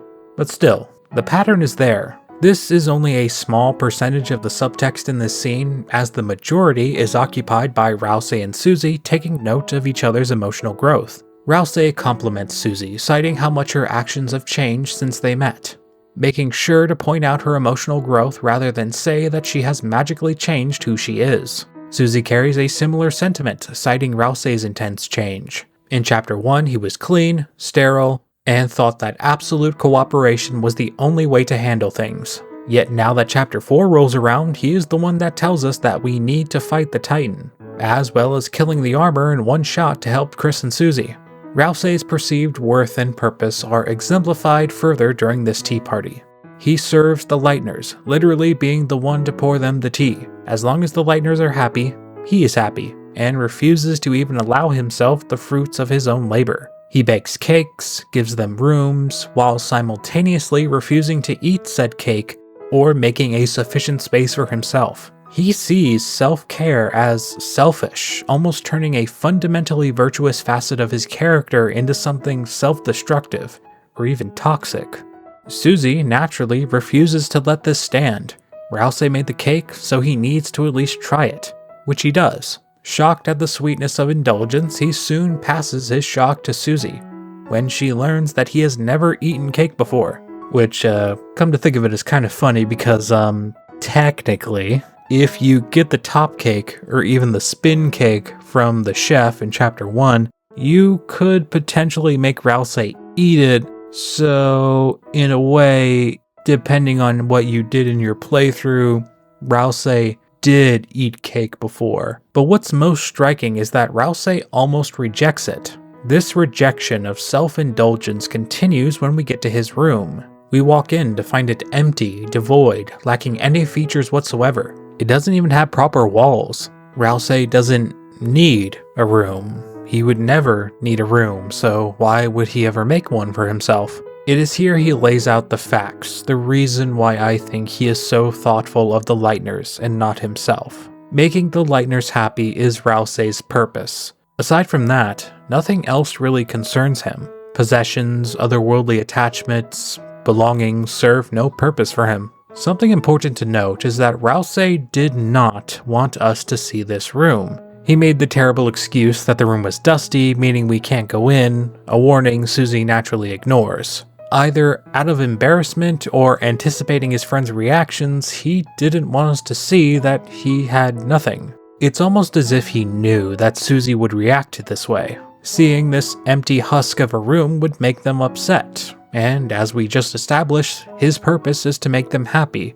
thus not wanting them to see it. Susie's outrage sparks something in Ralsei, and his reaction is very telling. His heart hurts. Susie cares for him so much despite his protest. I can't help but feel like he knows something very specific. Like he knows that his life will serve little purpose in the future. So to see Susie care for him so much makes the dread of leaving her all the more intense. He has become content with being forgotten. He mentioned as such in chapter 3. I think that Ralsei is worried. Worried about a coming battle, a battle foretold in the prophecy. One in which, if given the chance, he would sacrifice himself for the Lightners, 10 times out of 10. I am almost certain that this or something similar is set to happen in the future chapters, and really his reaction says it all. Seeing how much people care about him doesn't make him happy or flattered, he just feels pain. Intense emotional pain. Pain he wouldn't be feeling if there was not a looming threat on the horizon only he could see. Ralsei has been changing ever since he began traveling with his new companions, developing opinions and whatnot. Notice how he specifies that these developing opinions are his own. Initially, this statement might seem strange as Ralsei has always made his opinions known when it came to Susie knocking heads. His own opinions, as in a way of thinking that wasn't given to him, rather developed from his own life experience. This actually supports my theory of Ralsei having a mentor now more than ever. Individuality is the foundation of identity, and the creation of individual perspective and preference is an amazing first step Ralsei has taken.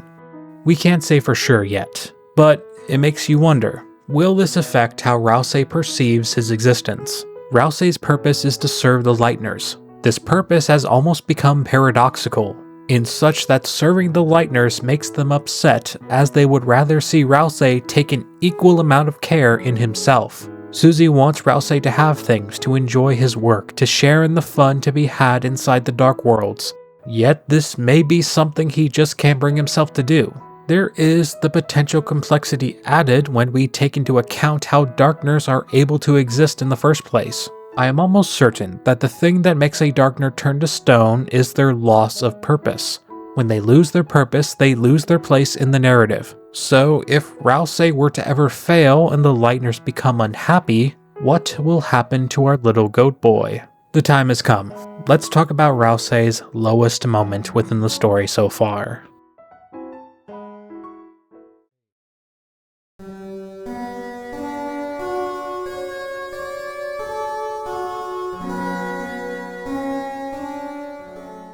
The prophecy doesn't necessarily speak to Ralsei's character directly, however, it absolutely influences his character and actions. The prophecy's contents inform us of Ralsei's actions. I'm not going to bother with the frivolous question of who made it, or why it pertains to a couple of teenagers of all people, because I doubt we'll get those answers long after chapter 7.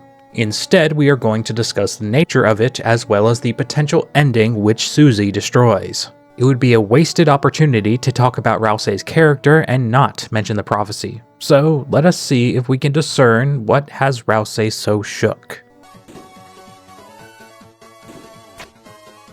Believe it or not, this gag tells us everything we need to know about the prophecy. The prophecy is presented to us using glass panels. If a panel is destroyed, it will reappear somewhere else. The prophecy is particularly interesting in its presentation. The verses appear in-game out of order, and there are some that we just don't see. I presented the prophecy in order as per a YouTube video by Tetradecagon. There is no confirmed order, but the order that they made is about as close as we can get. I should mention I skipped a couple so that the intro wasn't like 5 minutes long, but I think you got the idea. The prophecy exists in several verses, which reveals it to be a poem. It should also be mentioned that we probably haven't seen the last of the prophecy. Some panels are only visible in the game files, so it's not outlandish to say that there will be more in the future. Calling it right now, that part of the prophecy that Susie destroys will show up in Castletown later, and it might be changed from its original form. The important detail to highlight is that the prophecy glass reforms and appears somewhere else. This is a very unique behavior that doesn't seem to have a given reason. Things do not just happen without a reason, and considering how important these verses are, I think discerning that reason is crucial.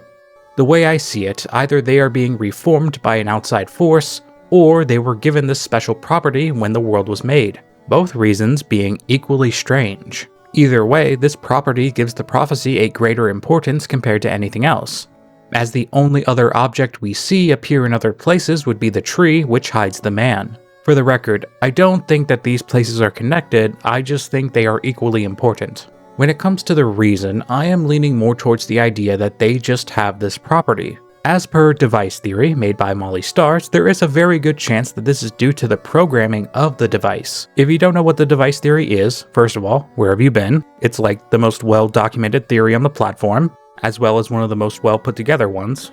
Go watch it, it's pretty good. And don't even let me hear that junk about being too long, okay? Ever heard of a pause button? Ayo, this dude doesn't know what a pause button is. Treating YouTube videos like they have to be watched in one sitting. Anyway, essentially, the world of Deltarune is being accessed via this device, existing as its own self-contained reality. If device theory proves true, which yeah, I think it does, then this behavior which the prophecy exhibits is explained immediately. The device is either programmed to reform these prophecy panels if they are destroyed, or even the prophecy itself is hard-coded into the world of Deltarune, as if it is included in the rules that the game must follow. The way in which I understand it is, the world of Deltarune has a set narrative to follow, as detailed in the prophecy. The information of it is tied to the world, and the actors within must follow these events. This would mean that the prophecy is undeniable, right? It means that it cannot be changed, and no matter what, the world will exist as it always has? Not with Susie running around, it isn't. Susie has always been this anomalous outlier that seems to be able to change the game without even realizing it. I went into detail about Susie and how she can change the world in her video, and while I have no idea how she does it, I think she is the key to changing the prophecy and getting that new ending. First, let's see if we can figure out what we are changing. The prophecy begins by establishing the world. There's light and dark, light above, darkness below. If darkness bleeds too much into light, then titans will form from the fountains. 3 heroes appear at the world's end, and this might be where we have some contention. Some people think this is purely related to the world as it is ending, like the world is being destroyed by the roaring. However, it could actually mean a physical end of the world itself, like there is a physical place where the world ends, and that is where the heroes will go. The point of contention comes from the last prophecy, the story's end, the end of the narrative as it is foretold. There is supposedly only one way to save the worlds, more than likely referring to the roaring, the thing that the worlds need to be saved from. The roaring night cries and forms titans from the fountains. A titan is a being of pure darkness, the thematical antithesis of a lightner. A lightner uses their will to create, and a titan destroys, so what would be the only way to stop the roaring? Well, naturally, I think all we have to do is stop the night. The night is the one making all this stuff go down, so yeah, that would be the correct assumption.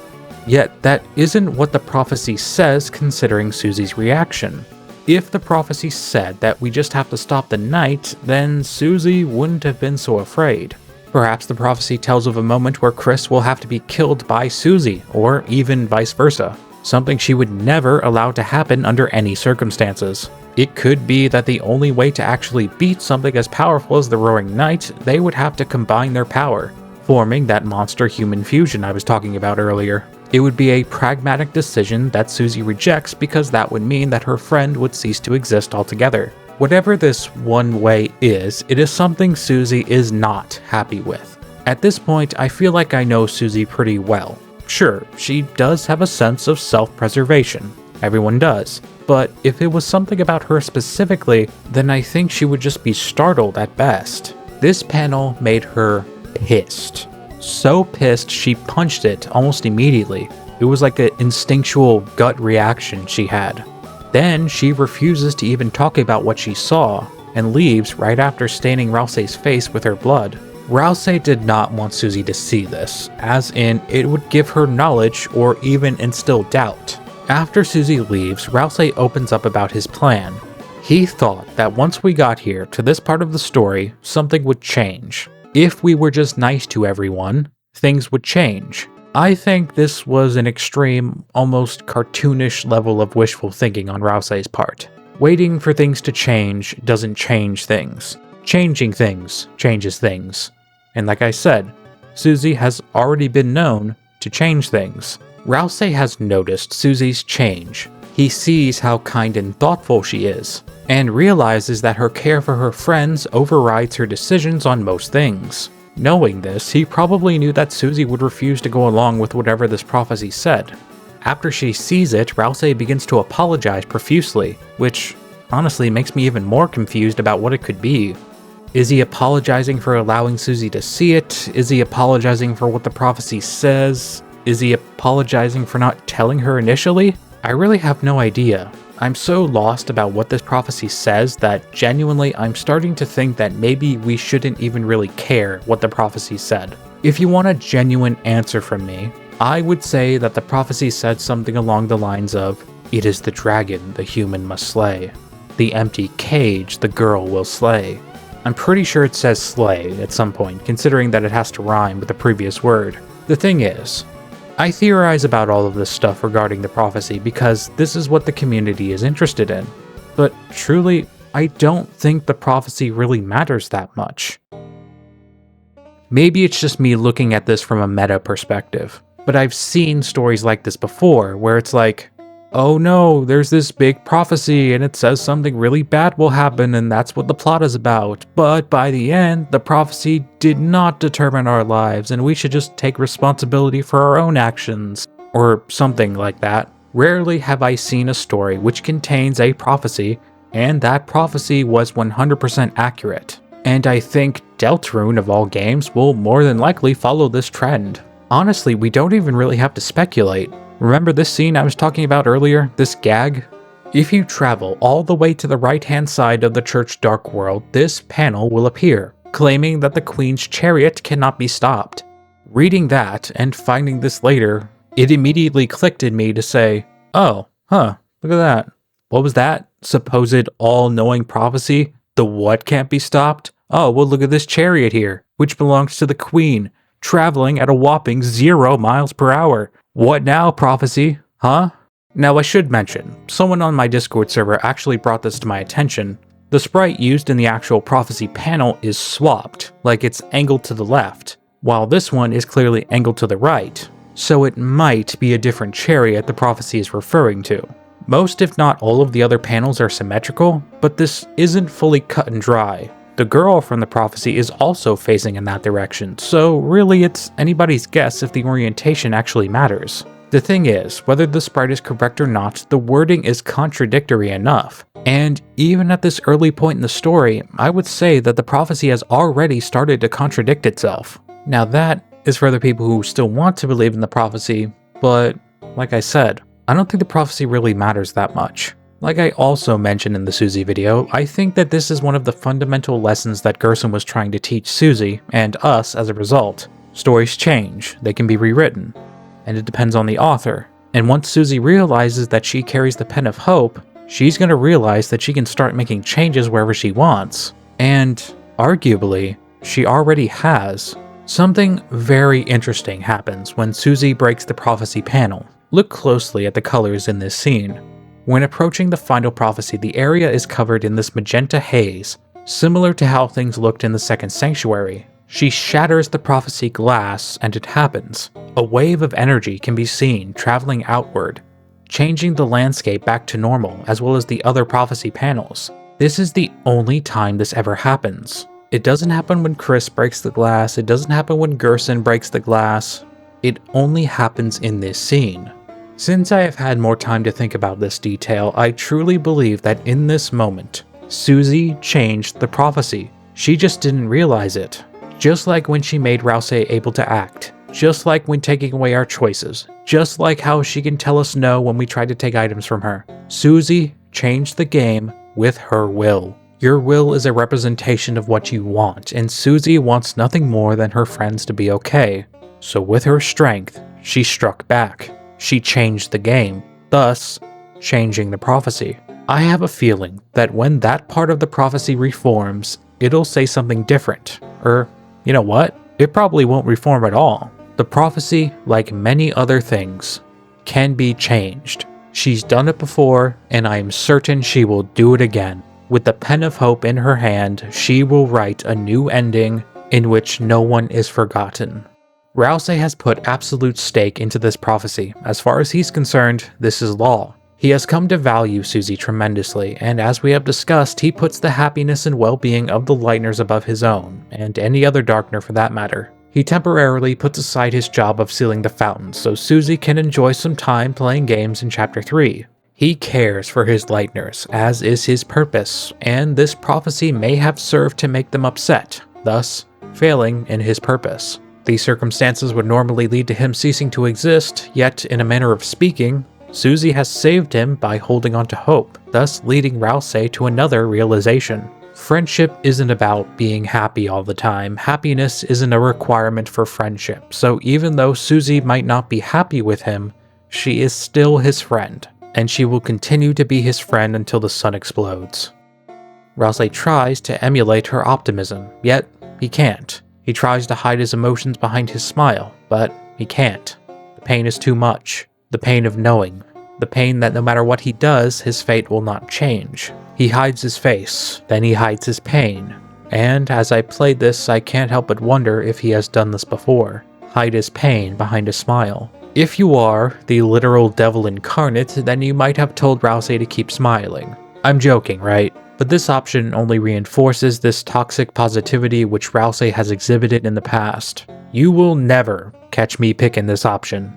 So thank you very much to this YouTuber FastFast for doing it for us. In response to this statement, Ralsei will agree and promise to have an amazing fun adventure waiting for you tomorrow, stating that that is what Chris wants, only reinforcing his need to be useful. This is something you see a lot in people that try their best to keep those around them happy, either with deeds or compassion, while completely ignoring their own needs. They simply pretend they aren't hurting because, in their eyes, their worth is directly tied to how much they can offer other people. They feel as though their worth is quantified by how useful they are.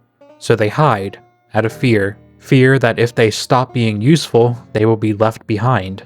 It's okay not to smile, Ralsei. I know you're scared. I know there's something you're afraid of that's coming. I hope in Chapter 5 you learn that your worth is not tied to how useful you are. Ralsei has undergone several radical changes since Chapter 1, and even the beginning of Chapter 4. He has formed his own opinion, and his identity is forming right before our eyes. I am so proud of him. The end of Chapter 4 marks a sense of innocence in the story that has now been left behind. Up until this point, Ralsei has maintained this cute and altruistic character trope, pushing the group to be better people, acting as the game's official emotional support character. Literally being marketed in-game as something you can hug to make yourself feel better. At least I would, if mine would get here. Ralsei, once a symbol of innocence, now lies on the ground, eyes filled with tears, stained with the blood of one of his closest friends. The game has changed. Deltarune has changed. As it stands, Ralsei's arc has yet to reach its apex, and I, like many others, are looking forward to it. His journey will more than likely be one of self-worth to move past the preconceived notions of his self-objectification. Funny, considering how I don't even think he's actually an object. Chapter 5 will more than likely further Ralsei's idea of self. After a few talks with some flowers, he will realize that his choice matters too, and he needs to form his own ideas, do what he thinks is right. And I think after he does this, I believe he will tell Susie the truth. I would have preferred it be Chris, but I'm starting to think that it has to be Ralsei. it has to be him. If the world is to be saved, he must change himself. Friendship isn't about being nice all the time. Sometimes it's about being honest and vulnerable too. Good luck, little prince.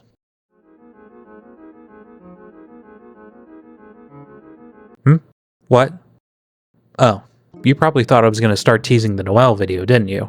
Yeah, probably not. Listen, okay? Noelle was only around for like a little bit compared to everyone else. I do plan on talking about her, just not in the same capacity which I talked about the other three. I was rooting for Chapter 4 to be a Noelle chapter, or, well, actually I was under the impression that Caddy or Jockington were going to join us, but what can you do? If you made it to the end of the video, I wanted to thank you for watching, and before I go, I wanted to ask, how did I do? I know there's a good bit of people that were upset by how my Chris video ended. Fair. I know why it was controversial. It's all fair. But I wanted to ask about the entire series as a whole, specifically when it comes to characterization of the cast. How do you interpret these characters? Until next time, thank you all so much for watching. Goodbye. I would like to thank all of the Nighthawk channel members. Thank you Lilico, thank you Bleed4MBG, thank you Vantum253. Thank you so much.